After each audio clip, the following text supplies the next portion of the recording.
Hello there, and welcome to another episode of World of Tanks with Ungainly Titan. We're here in the Arctic region, and I'm on the Fatherland. Tier 8 tank, Tier 7 battle essentially. I'm the only Tier 8 on my team, and the enemy has only one Tier 8 as well, Rheinmetall Borstig Waffenträger. And, well, if we meet, the Waffenträger is likely to win.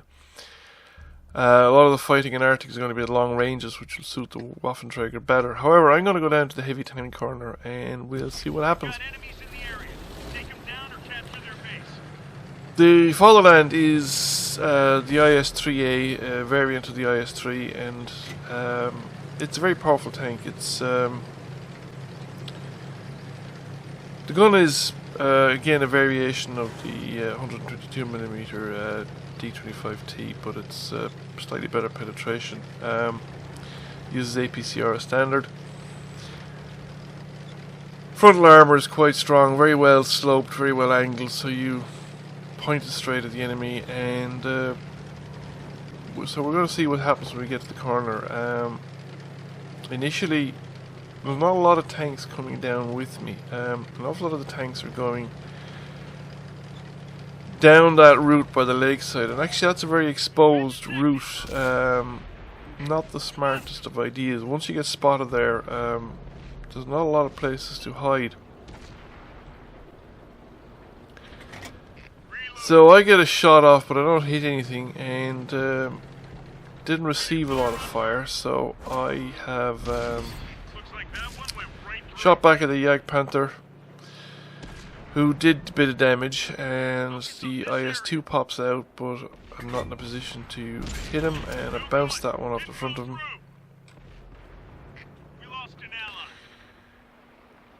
And he's going to wait, he's going to fire, but I'm not reloaded before he fires again. So I thought once he'd popped out like that, they'd probably do it again. And I'm waiting here for him to pop out, but he seems to have found something to shoot at without exposing himself to fire from me. So after a while, I decided that this isn't getting me anywhere. And therefore I need to peek around the corner again, see who's going to shoot at me, because that's the only way I'll spot people. With the Jagdpanther, he's completely out in the open, so we put another round into him, and he, I think, gets finished off by my allies. So we take the shot at the Type 58 and remove about half his health, and more shots bounce off the front of the turret. And we see if we can get another shot into him. He bounced another shot off, but that one misses. Somebody's firing me from the center there, a hidden tank that I can't see, and the Type 58's finished off. So, considering the volume of fire I've been receiving and the fact that none of it penetrated other than the Jagdpanther at the start, I've decided just to push forward. This will extend our view range out, because I'm kind of the only one down here that's really capable of pushing forward. Went a lot further than I intended to. That was a complete lag driving the tank. I wanted to tuck in behind the rocks here. However, we survived. Nothing bad happened, which is just as well. We've taken some fire there from the IS, and we returned the favour, and that pretty much stops him from shooting at me anymore. The IS-2 decides to come around the corner and to engage me directly, and again I get a hit into him, and the tank destroyer presumed behind me takes him out. So that's another tank removed. Now we're even at the moment, but we have been tanks down for most of this game. So I'm under fire from the centre there, potentially from the IS, so I kind of stay at this side of the rock and just engage the OI. So far the OI hasn't done any damage to me.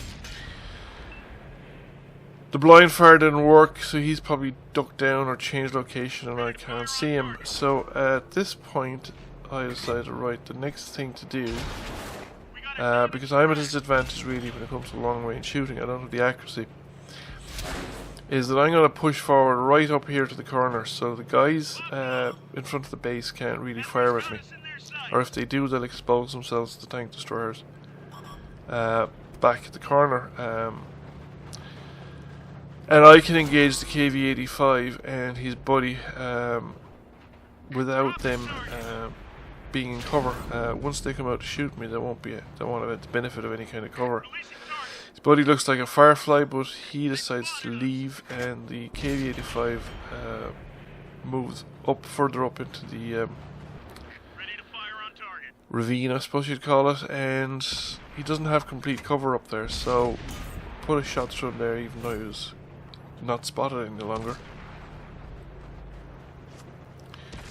And I push forward to see if I can pick up the spot again, and he's there, so I can see the roof of his turret, so I think maybe I should put a shot through the roof of the turret. And we succeed, so that's him out of the way. So now we're a tank ahead. So now we come to the corner, so there's the OI, and there's possibly something around the rocks here, but he may have been gone since, I'm not sure. So it looks like whatever was there was gone, and there's the OI. Fortunately I had faced into the OI more or less when he fired that one, of the tracks took most of the shot. We're a move a good chunk of his remaining health, and just get in under the barrel and make it difficult for him to get the gun down.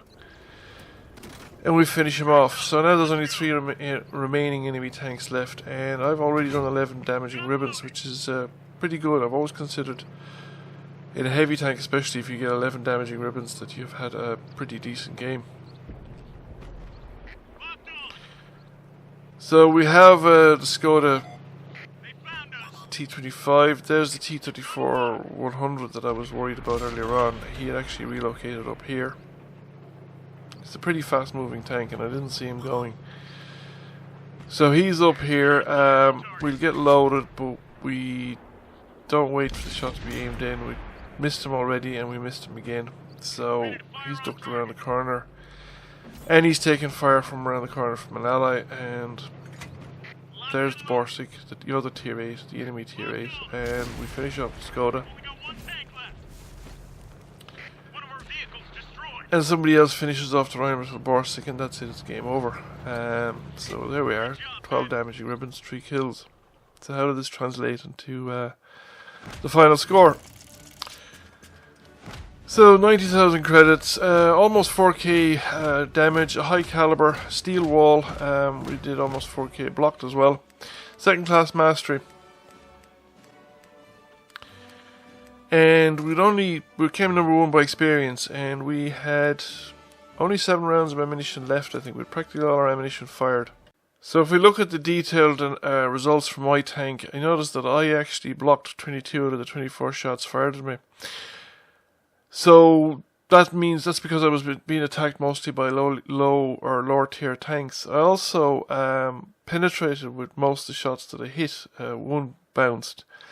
However, I missed with quite a few shots because of the ranges in which I was engaging.